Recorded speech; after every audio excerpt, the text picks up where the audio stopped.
Well, hello, everyone. We're going to go through an important topic called planning for a healthy business. In terms of the background of our program, this is the first of 4 modules that we will be going through together. And our goal is to do 2 things: to build financial literacy as we go through each of these modules, and secondly, build a lender compliant loan package. And that's an important element necessary to be able to get funding to start or grow a small business. Now, keep in mind, this curriculum was developed by the FDIC, promoted by the SBA, and it's taught to improve both financial literacy and access to capital. The model is we're going to, with each module, teach a topic and then implement. And then each week or each session, each module, teach a topic and then implement. There are some resources that you need to be aware of, one of which is this YouTube recording, so you can review it more than once. You can start and stop, so forth. You're going to be provided a participant's guide, which is very important. It's good supplemental information for the video itself. For module 1, you'll be having login access so we can actually begin developing your business plan and financial projections. There'll be different tasks or resources with each of the 4 modules, but for module 1, this one, it'll be login access to a cloud-based software to work on your business plan. And what I think you'll really enjoy is having a dedicated person, we're going to call them your mentor, who's going to be working with you carefully and diligently, as well as thoroughly. So I'm going to give you the quick overview today, but it's your mentor that's going to work with you on the details. So we do have a pre-test, and you'll see this in all 4 of the modules. So if you'll look in your participant guide, you'll see that there's a pre and a post-test form. We would like you to complete the pre-test before we start. And then after you complete, you'll do the post-test and you'll share that back with your mentor. That lets us know if we were successful in helping you learn and also to what degree that you learned the information. Now, our agenda is, again, the welcome, which we've kind of covered, emphasizing taking the pre-test. We'll do the post-test at the end. We're to go through the agenda and learning objectives over the next few minutes. We do have a case study that we use for module 1, and it's Sophia's business. So again, I'll give you a quick overview of her business and the planning process, and then you'll work with your mentor to dig deeper. And we'll also do some introductions. Sometimes we teach this in person, so it's obviously more interactive, but we'd love to find out where you are in the planning process. And we'll talk about different stages of the planning process here momentarily. And then we'll wrap it up with a summary, a post-test, and evaluation. Again, the key here is to learn and then implement, so your mentor will be working with you on then actually working on your business plan and financial projections for your loan package. All right, so what are our learning objectives? We want to explain how an evolving planning process can help you make key decisions as business owners. Talk about how to convert a vague idea into a resource plan. Explain the importance of a healthy personal credit score and healthy relationships with lenders, and then describe how a business plan helps motivate stakeholders to understand and support your ideas. Because what you want to keep in mind in terms of business planning, you may have this vetted out or not quite so vetted out, but it's all in your head. And we need to be able to get it down on paper or electronic file to communicate to others, whether it be investors or lenders or others. And then we're also going to explain the benefits of having a day-to-day action plan for running a small business. So this is really valuable. I'm excited to visit with you, and let's go ahead and get started. So on page 4 of your participant guide, you're going to see information about Sophia. And again, I'm not going to actually walk you through this. That's what your mentor will do. But if you do have the participant guide, you review that, you can learn more about her circumstance, and to a certain degree, you can become a consultant, an advisor, a teacher, and think about where she's at and where she's going and then our mentor will be able to work with you in much the similar capacity. So when we talk about where you're at in your planning process, you'll see on page 5 of the participant guide, and there's really 3 categories. Have you completed that step or that attribute? Are you in process, or have you started? So questions like, I know where I am at starting this business, what benefit I want from the business, and what size of business I need to achieve that benefit. Secondly, I have a business idea that I've shared with lots of people, including potential customers.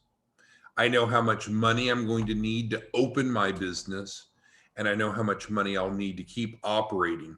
I like those 2 last bullets especially because I think those are 2 important ways to look at money for a business. If you're at a pre-launch stage, so you've not yet opened, what's it going to take just to be able to flip the light switch on and be open for business? And so that's the front end money that we need, or if we don't have that much, we just simply can't even start. And that'll vary considerably from business type to business circumstance to one another.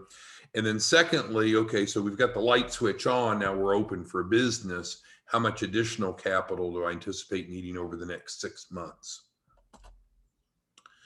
So again, on page 5 of the participant guide, other questions such as, I have a written business plan that has been reviewed by experts, and we're going to play an important role in that. I know where to locate all the funding I need to open and operate my business for at least 6 months. I've opened my business and I'm running it. And so by going through that, it helps us understand where you're at in the process, and your mentor will review your participant guide with you.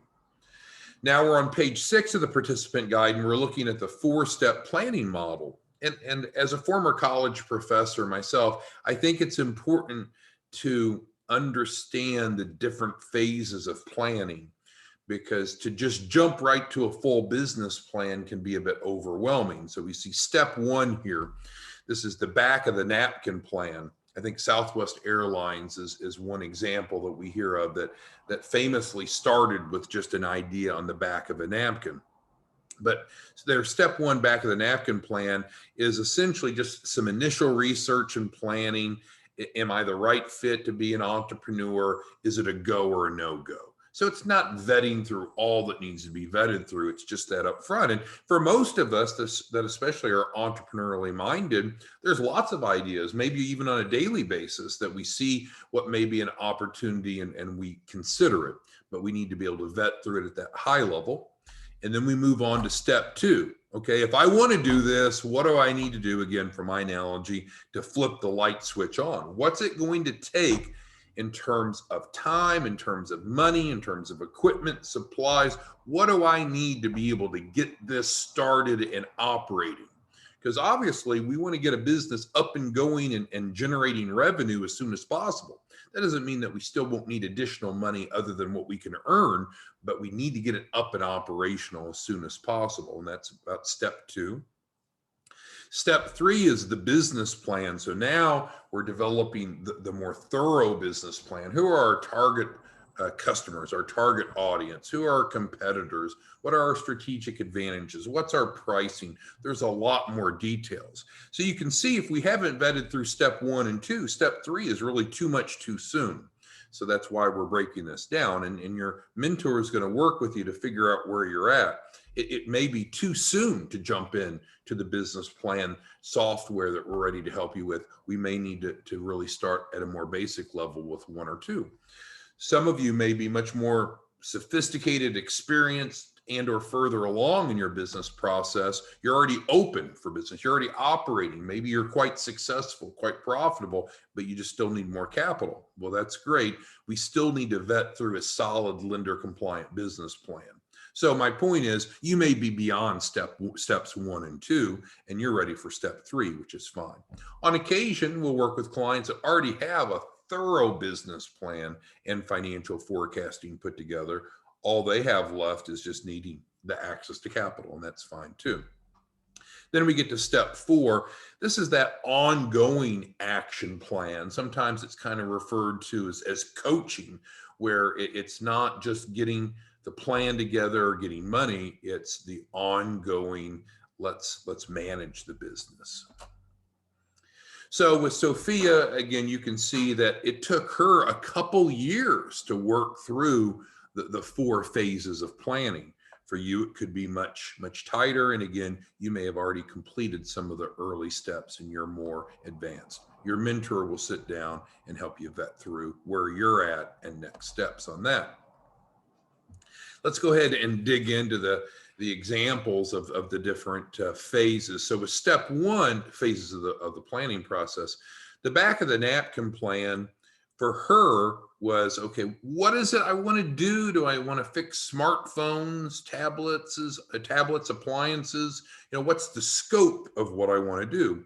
And in many cases, it's better to start a new business as simple as possible, because the more moving parts you have, the more complex and maybe more expensive it is. She needed some capital to get started. And so then she considered, secondly, her credit score.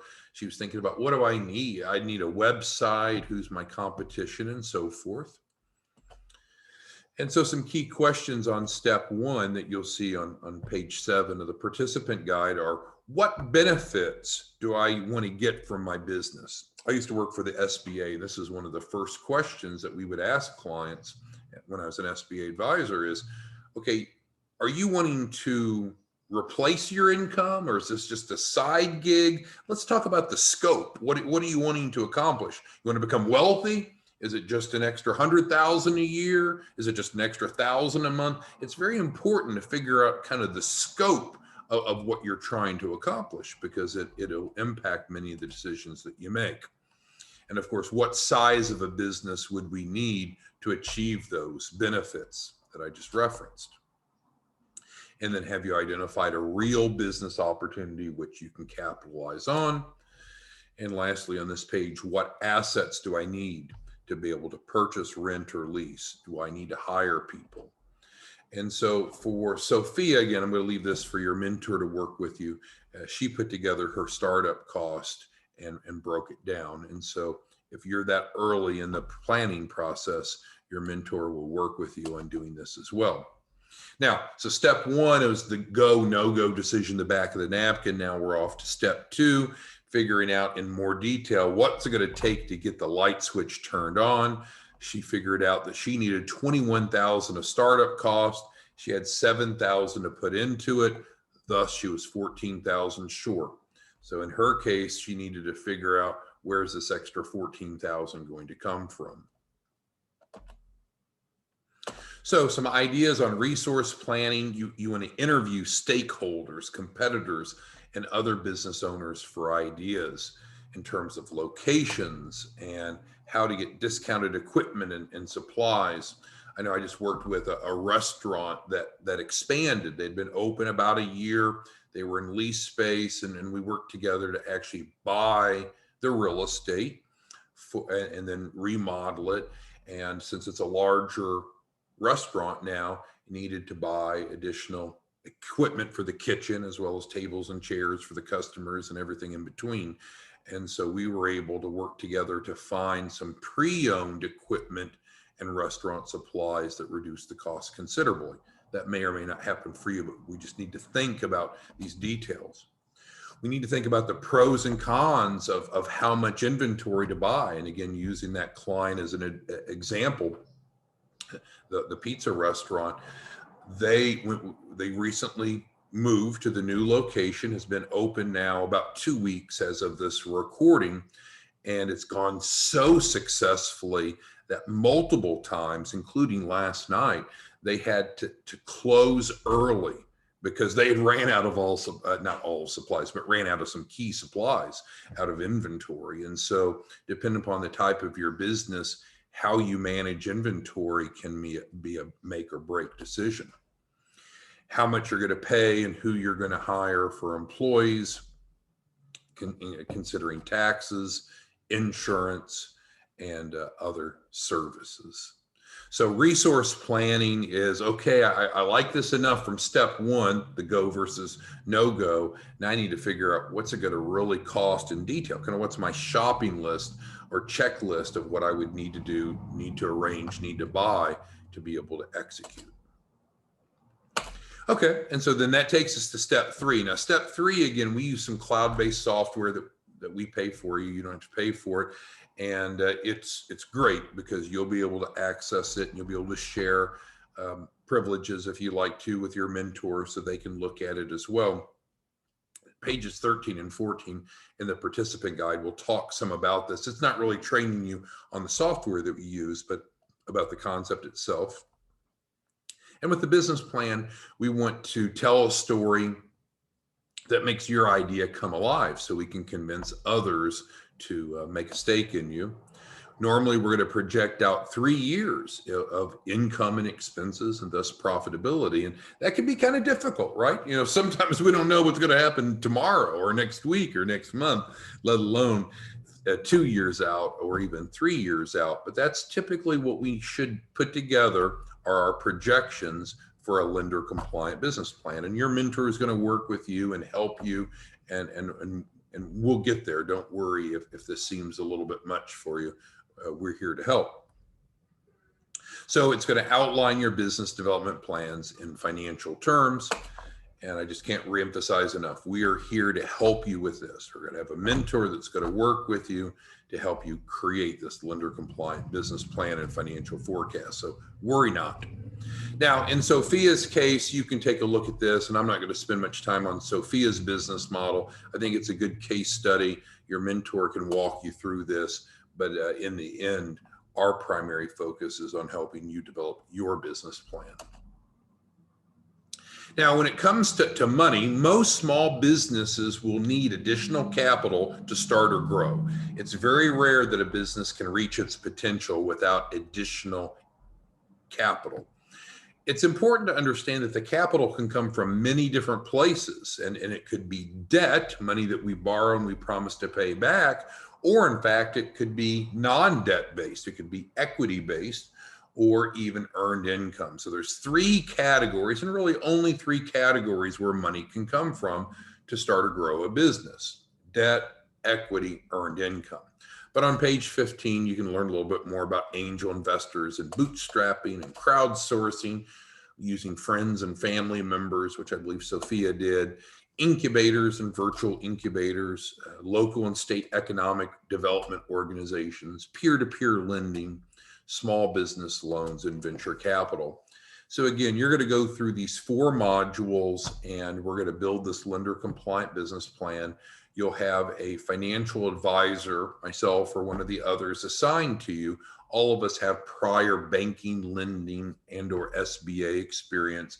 And then we're going to work with you to put together your capital acquisition plan. We call it a CAP, C-A-P, for now that we understand all your mitigating circumstances. But until we gather enough data and refine enough about who you are and where you're going, we don't know what the right source or sources of capital would be.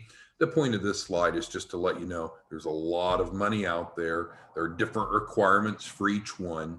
You don't have to meet all the requirements for all of them. We just simply need to find what's the right source for you. So in terms of being strategic, you know, the joke is if you don't know where you're going, you'll probably never get there.